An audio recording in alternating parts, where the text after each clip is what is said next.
didn't realize how small your camera was. Hey, son, turn it just a little bit. Hold on, let me see. So, Monte, Right you're there. gonna... Just a little bit more. So, Yeah, there you go. That's good. Right there. All right. Alrighty.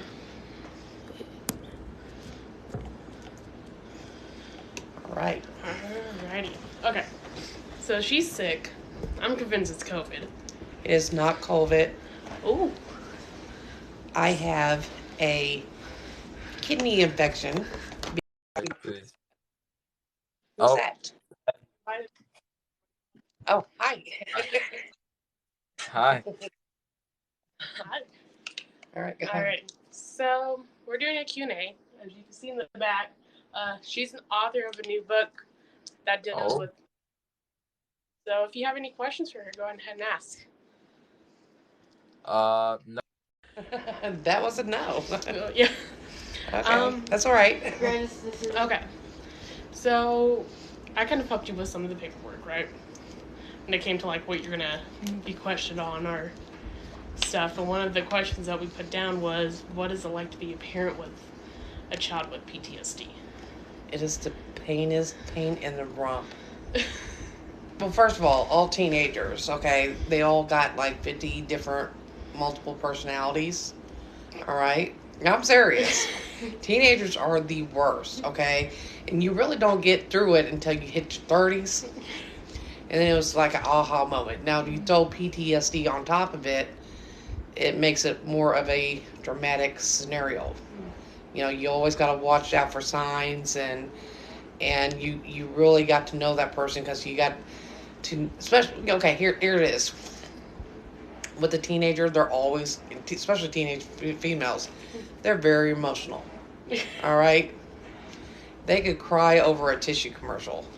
So I feel attacked. You know, it's true. I mean, we've all been through it. I mean, us as females, we're very emotional creatures. That's just cut dry into it. You know, Yeah. We feel things a lot deeper, I think females do. But you throw PTSD on top of that when you're a child. It is. You really got to pinpoint what's real and what's serious and what's exaggerated. So you really got to search for those signs. And, you know, my thing has always been with you growing up is to reach out to other parents and get advice. Yeah. You know, when they say it takes a village, it truly does take a village with kids, you know, and, you know, we haven't always had the best people in our village, but we, you know, have found a really good village, you know, and you really got to depend on, it's just like with you, you know, I really leaned on some of those people like Jamie and TT, because, you know, parents check out when kids are going through stuff, because, you know, we're too close to it as a parent, so we get stupid. You know, we really do get stupid. We lose our cool. You know, if somebody's has brought, you know, your child down to a point where they don't see any hope or will to go on. So, I mean, as a parent, we get stupid when it comes to our babies. I mean, we're like lions. We'll tear you up. I'm known to get a little ignorant when it comes to kids, but, you know, that's where, you know, you have to rely on people. You know, and that's one good thing about, you know, TT is more of a listener, but Jamie is one, she'll knock me in my head. You know, she's my mama. She ain't got no problem knocking me in my head and telling me to knock it off. So, you know, it's rough. Well, when I got diagnosed, both times, what was harder for you to realize that your 4-year-old was getting PTSD, or that your 16-year-old's PTSD has gotten worse? I think anytime, I think our situation was probably more unique than most, because I wasn't dealing with my baggage. So how am I supposed to deal with what's going on with you if I haven't dealt? If I refuse to deal with what's going on with me. Anytime your child gets diagnosed, as a parent, you feel like you failed. You know, it's a rough pill to swallow at any age, whether they're 4, 16, or 30. You know, you feel like you really dropped the ball somewhere, but from there you got to something I always preach to you about. We can't be victims. Yeah.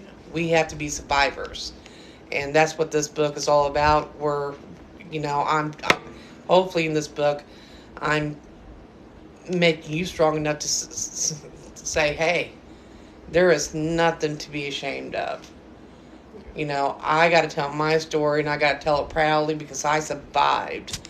You know, and that's one thing that I teach, you know, try to teach you kids is that no matter what, I don't care what religion you are. I don't care if you are a believer or not.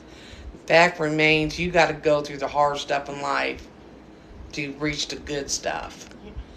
You know, and if you're going through good stuff and all of a sudden you hit the hard stuff, that's because there's more good stuff to come, and you got to get up and you got to fight for it.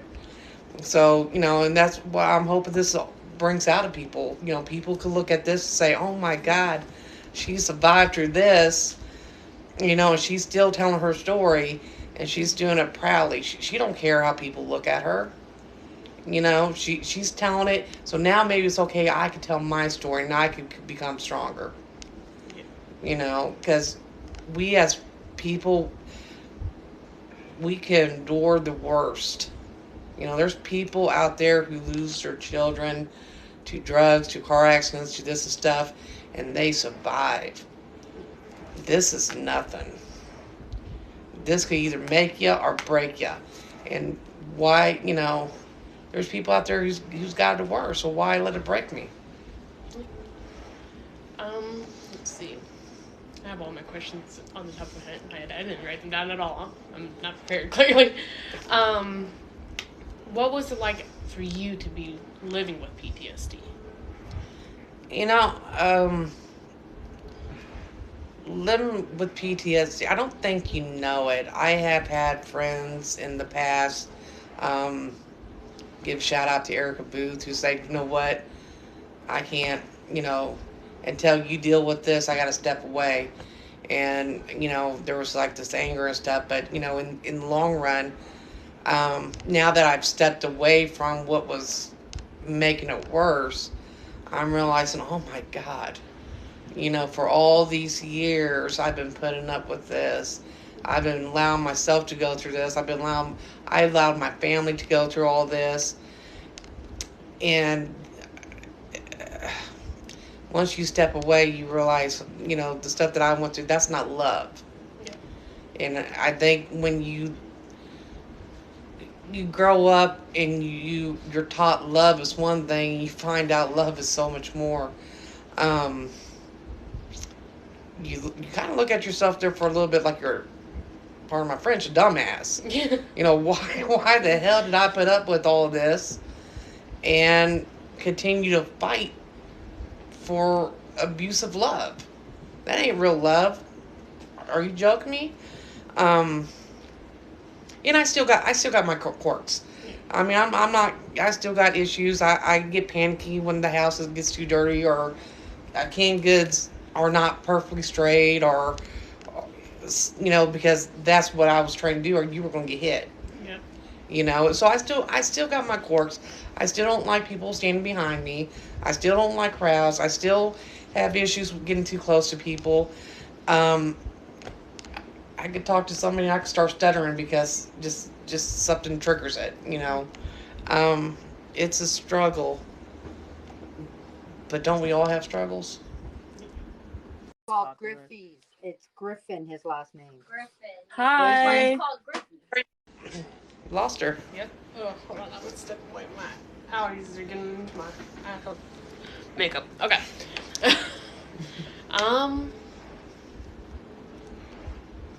Okay. So we talked about what it's like being a parent with it. Have you seen a difference with also being a parent without a kid of it? Was there a fear that he ever might go through something that would cause it after having a kid that had it? Oh, I'm a helicopter mom. I'm the worst helicopter mom that there is. I have to stop and think before I react because I'm always concerned about my babies. But you can't protect your babies from everything. Yeah. And I think the older you got, I realized you have to let your babies fall and get hurt sometimes, because that's how we learn. Yeah. That's how we grow. That's how we learn. If I don't let you guys fall and get a little noggin here and there, what are you guys learning? Yeah. And it's hard as a parent in general just to, know your babies are going to date somebody that's not hit or something like that, and you're like, really, what did I teach you growing up? But we all done it. I dated it in my past, so you got, but yeah, as a mom, no matter what, whether with PTSD or not, you are always concerned, about your kids. But you also, you got to take that step back and let them take their nicks and bangs and get their hearts broken and all that. And you pray that you're close enough to your kids that your kids will always turn to you and talk to you. You pray for the best. Yeah. Was there anything that you did as a parent that you wish you had a parent did with your mental illnesses and stuff? For you? You know what? As a parent, I think any parent that boils back to any parent, mental illness or not. We've always, are like, I apologize to you kids daily. Yeah. Because I let my issues get the best of me sometimes, or I don't see something before it gets too far out of control. But I mean, you just deal with it as it comes. Yeah. And like I say, you lean in on those family. We got Jamie, Tina, Anna Marie, Diana. All those people that I could turn to and vent to and talk to and get all the advice I want in the world. So it is what it is. In the book, you talked about suicide a lot. Was there anything that you wish would have played out different, where you wouldn't have committed? Or try to commit, I should say. I think everything played out as was for a reason. I mean, I at that time when I was really debating suicide, and there was been quite a few times. Listen, here's the thing with suicide. A lot of people think it's cowardly and stuff like that, but I will be the first to say, anytime I have ever thought about it or even attempted the actions, let me tell you, you don't know pain till you're at that point.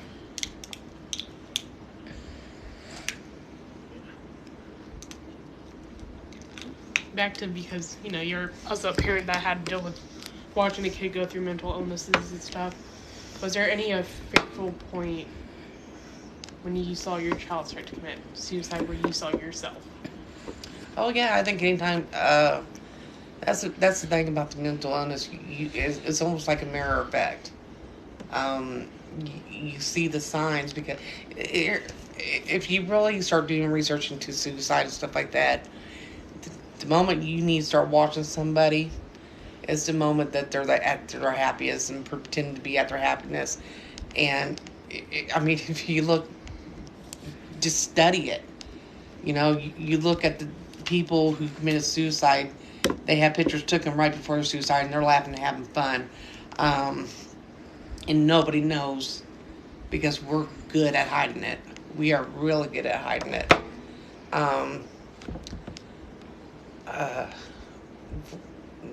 Know your people. Reach out. If you even got a gut feeling there's something off, you reach out, because that might be the last time. And that's what people as society needs to realize.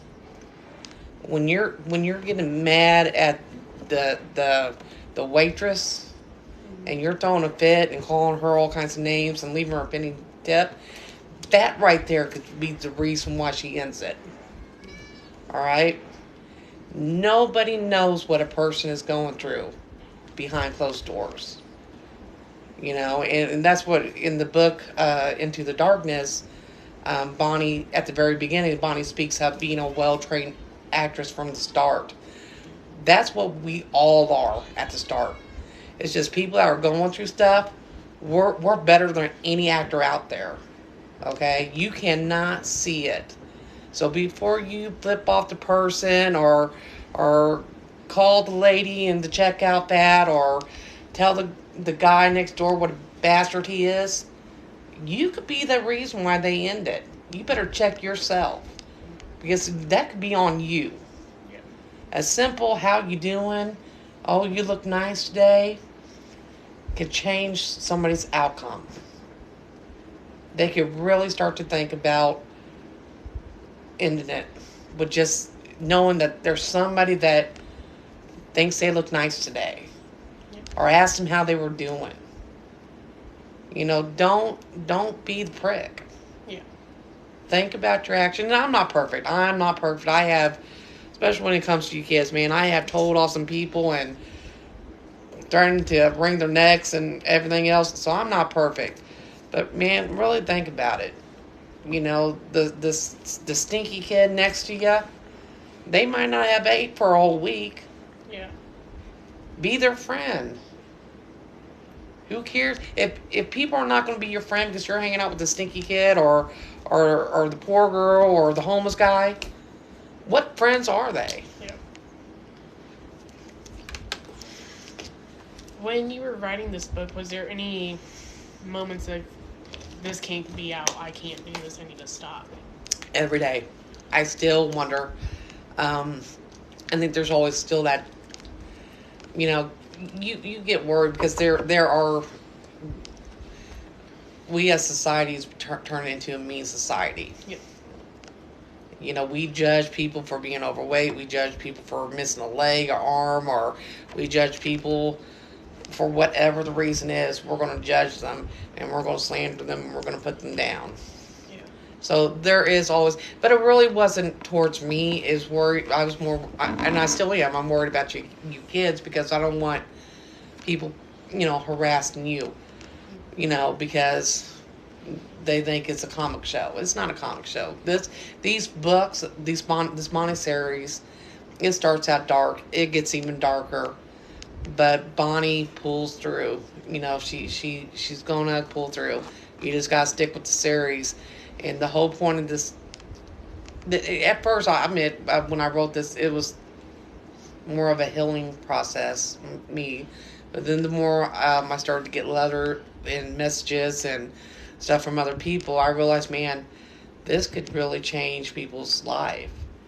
Because people are like, oh my God, you know, this is what happened to me. And you know, or, you know what, I didn't talk to this person. Now I'm realizing, you know, I shouldn't treated this person this way and stuff like that. So my hopes is that, you know, not only as society we take a good look at mental illness and approach it different. But we could heal, you know, there's people that's going to be able to heal from these books. When I was pushing out my story, rather have been public speaking or making the videos online, the mental health updates where I'm just bawling my eyes out online, was there any fearful moments of you where you're like, this can't keep going out there, it's going to hurt her? No, because I think after writing Into the Darkness, I realized that this is a release. You know, there's, like I say, you are going to have some mean people and naysayers and all that good stuff, but at the end, I think there's so much more good that will come out of stuff. You know, whether it just be for your mental health, it could actually help somebody else's mental health. So I think there's a lot of positive that could always come out of speaking out loud about mental illness. When you were writing Brian's death in the book, was there any point where you were reliving those moments? Every part of that book I relived. I think that's the reason why I write better at night.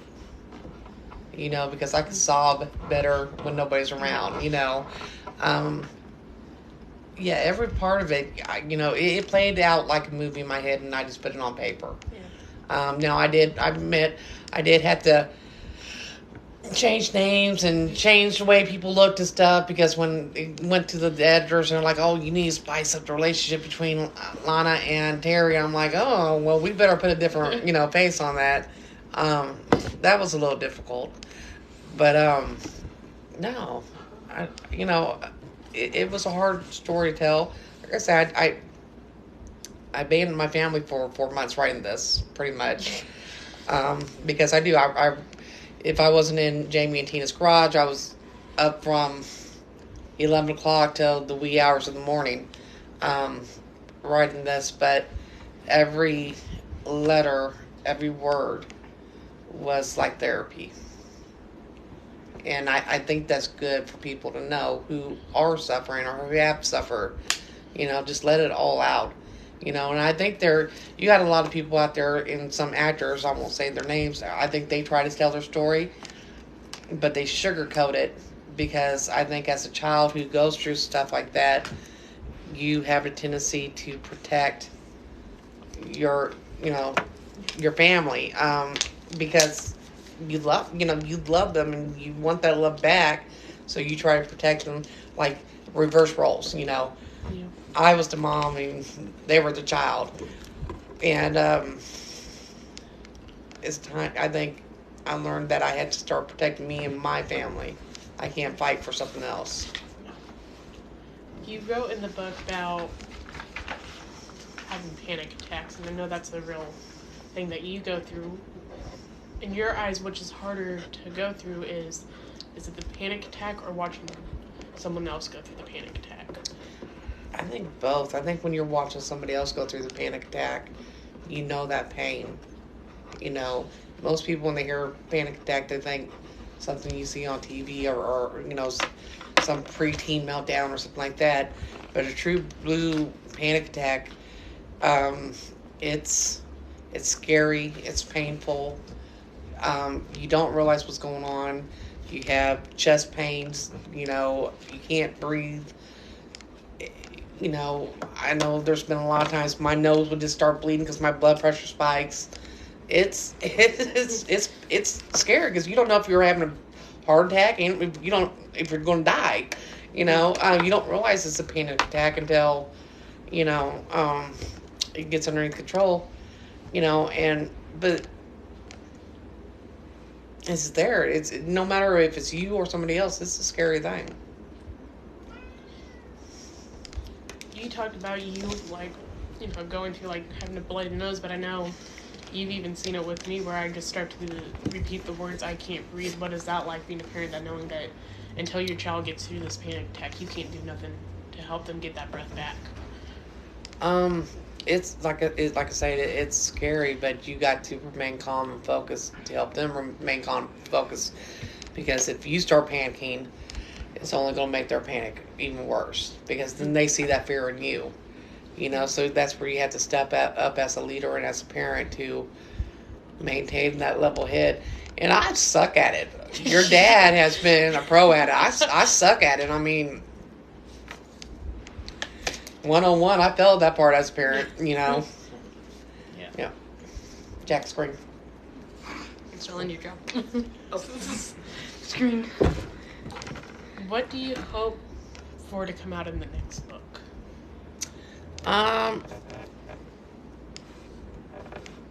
The next book is going to be Justice Raw's first book. Yeah. Me and my good friend Anna Marie, we were talking about this because I was, she was on the phone with me as I was laying out the stuff, and when you're a first-time author, you're kind of limited. Or starts really costing you some money. So, until I make better sales, I'm limited at so many pages and all that good stuff. I'm like, and I was, talking to her, and I'm like, Anna, I just don't think I could, write everything I want in this first story under 300 or 500 pages. And she's like, don't, write write what you can write. She goes, if you have to go 4 books, go 4 books. If you have to go 5 books, go 5 books. Just tell the story and tell it right. So, but I don't want to bullshit people and think that Bonnie's life just magically just fairy tale. I think you got to walk through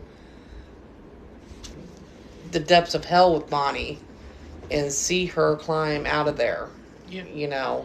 I think if I bullshit everybody and say, oh, then one day she met her magical prince and they lived to have, it's bullshit. Yeah. Because even now that I'm Bonnie, hang on a second. Bonnie is overcoming so much of this. She still gets fire thrown at her every once in a while. Life is still not perfect. We're not in a romance movie. Yeah. That's not the way life works. We got to go through a lot of ups and downs. Fix Moss camera monk. She's kind of falling out of frame. Oh, okay, so let me fix this. Switch it over. As I'm the camera guy as well, kind of. So. Yeah, I can lean more over to mom. All right. That's good. Yeah, lean over there. That's good. That's good. And, That's good. Mom's popping out the front nose here as well. We're good. Okay. All right. Next question. Okay. So your second book is loosely, I don't know how to word this right without getting you in trouble, but it's loosely based around your first marriage, which is my biological father. Is there any thing, because I know it's going to be on your point of view and you really don't know anything from my point of view, that you're glad that you don't know of? Now,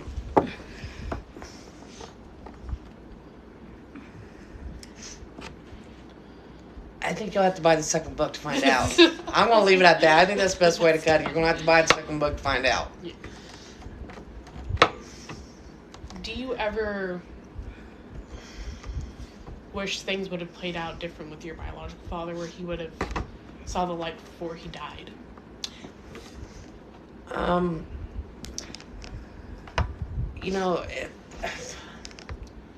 think that's the thing with severe drug use. I think your mind just goes. It's done. That's all she wrote. I don't think sometimes you just can't come back. Yeah. To who once you were. It took many years, and I still don't know if I can actually go visit his grave, but he has my full-blown forgiveness. And I think the older I get, the wiser I get with that, because even with stuff that's going on now with family issues and stuff, I don't hate anybody. Nobody deserves that power over me. Yeah. There's not a man alive or a woman alive that deserves any kind of hate from me. Because if I give them my hate, they own me. They capture something from me. I think everything that happened between me and my real dad, I thank him every day, man. Every day, because at the end of the day, he taught me some of the most valuable lessons. Even though they were what not to do, they were the most valuable lessons in the world. I learned from him that it is not the physical abuse that leaves a scar. It's the mental abuse that leaves a scar. And those are scars that can never be healed. I might got scars on my body that people could see from the physical end of it. Yeah. But man, those scars on the soul, they're there. They're burnt in there. Yeah. They can't be replaced or fixed or healed but I thank him every day for them. I fought a battle and I'm winning. What was it like as a child being in the drug world? Very educational. Very educational. It was very educational. I mean, you learn about all kinds of laws and weights and grams and kilos and how to smuggle stuff. You learn how to count money, lots of money. It was I'm not gonna lie, it was educational. Would I ever touch the stuff? Absolutely not, because I've seen firsthand what it could do to somebody. It really could fry your brain. It could really turn you into something that you weren't. And you can't come back from it.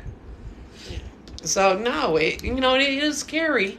And I think it was even scary after it all ended. Yeah. Because you're always there for the longest time. I think all of us were always looking over our shoulders. We weren't with the little drug dealers that are on the street selling 20 bags. We were playing with the big boys. So, yeah, we were, you have to look over your shoulder because those people kill you in a heartbeat. Now, you've always said, even before you even started writing this book, and when me and Monk were venturing out on social media, even though you never liked it because it was always a fearful thing of what could come from it, but you've always said that bad publicity is still publicity and it's good. Yeah. Does it ever get to you sometimes? Absolutely. That's what I'm still saying, is, people don't understand. Words could hurt somebody. Words could end somebody's life. Words could be the decision why somebody ends their life. So yeah, I mean, it's great. And not only that, with the internet and stuff, man, I learned a long time ago, monsters look just like me and you. They're handsome. They're good looking. They're pretty. They're rich. Monster's not some hobo that's scary looking on the side of the street. They could be very charming, good looking, handsome people. Beautiful people. And you don't know it until it's too late. So people in general scare me. Now for the last question, I don't know, Monk seems like he has something, so we might be even a little longer. But is for anyone that's watching that might be struggling and don't know how to reach out for the help, do you have words for them? Find it. There is nothing better than slaying the dragon. Okay? And that's what it is. It's a dog's world. And if you're suffering from any kind of abuse or mental illness or anything, find the help that you need. And for people who are not struggling, recognize it. And I spoke about that earlier with Monk, because he has a very awesome question. I think when kids are born or develop mental illness as a child, we're more passionate towards it.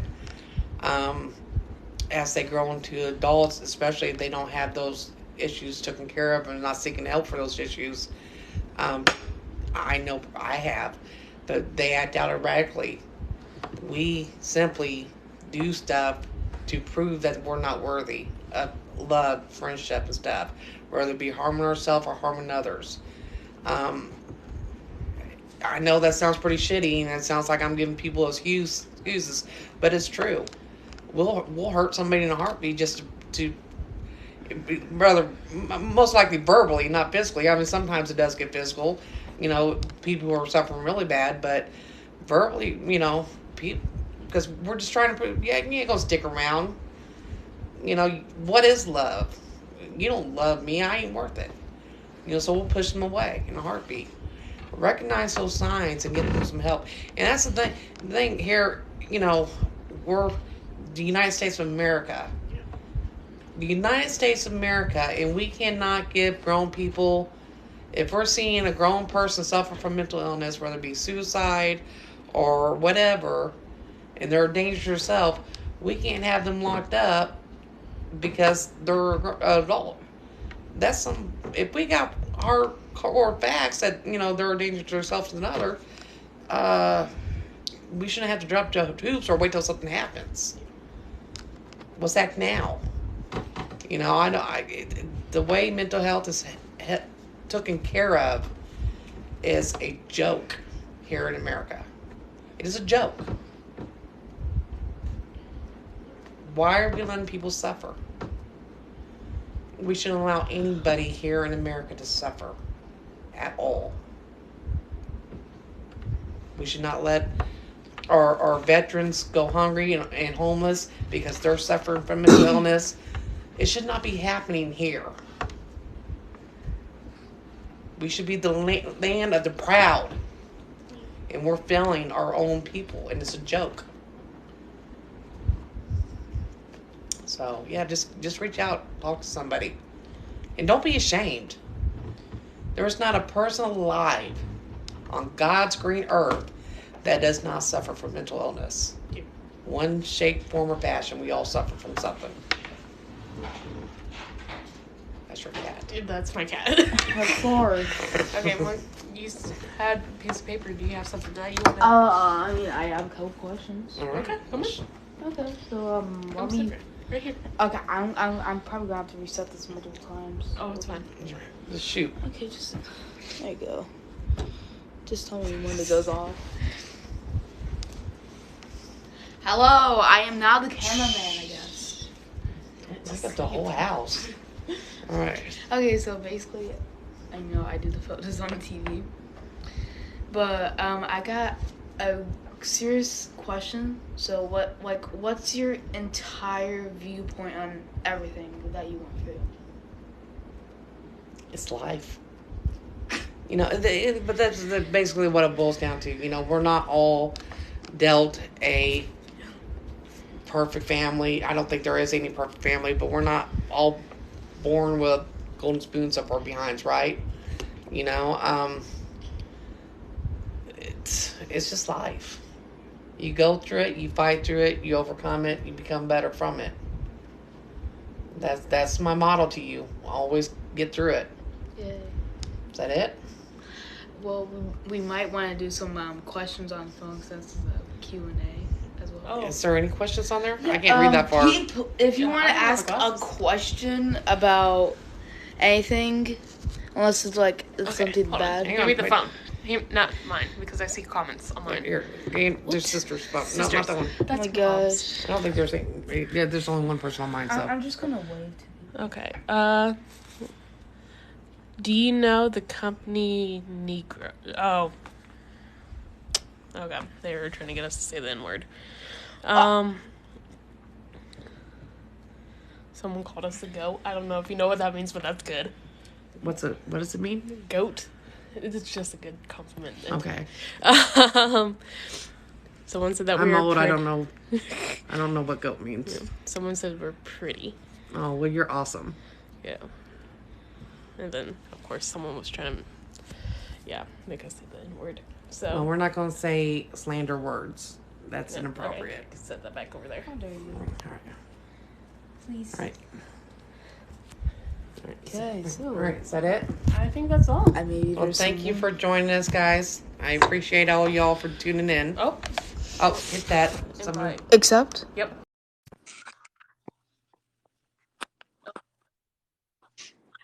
Hello? I think it was accident. They're still on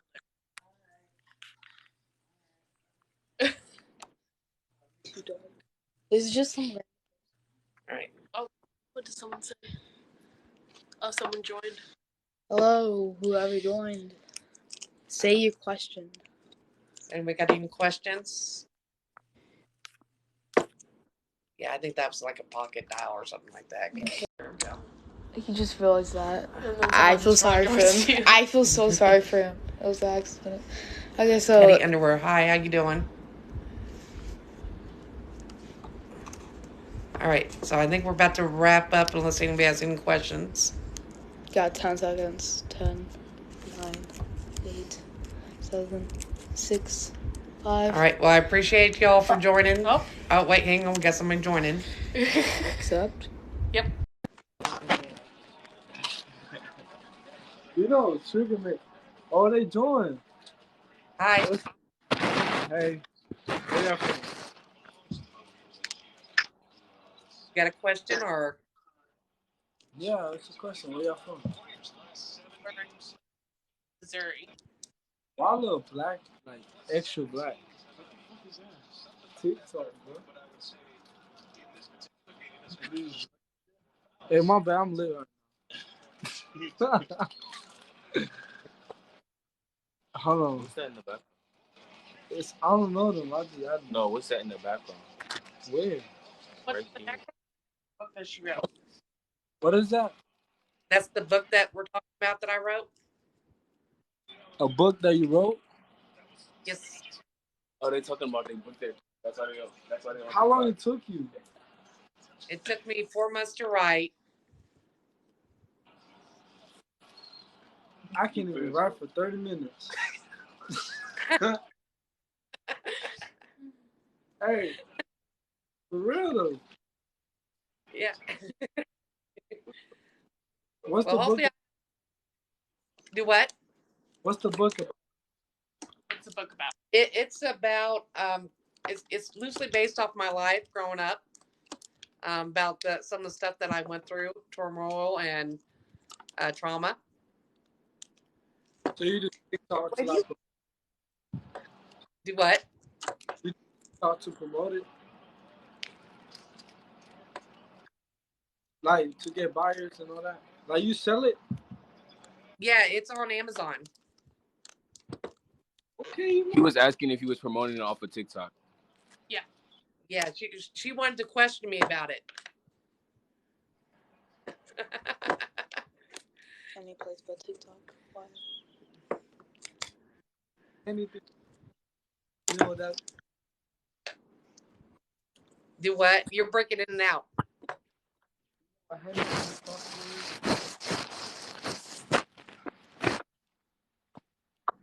Anything. Instead of anything. You know what that is? Bro, I don't.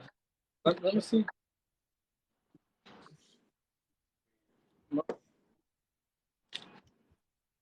Anything. Oh, alcohol. Oh, Hennessy, yeah. It sounds like you're saying anything because it goes in and out. But yeah, I know what that is. Hey. How much you sell it for? How much is it selling? The paperback will be coming out in January, and it's 16. I think the publisher's listing for $16.99 or something like that. And the ebooks went down some because somebody hacked the ebook system, and those are going to be right back up, guys. Hey. Keep it up. All right, thank you. Hey. All right, talk to you later. Bye bye. Okay,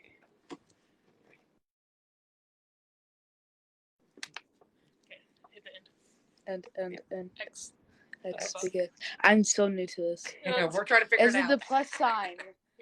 Here. I'm too bad for this.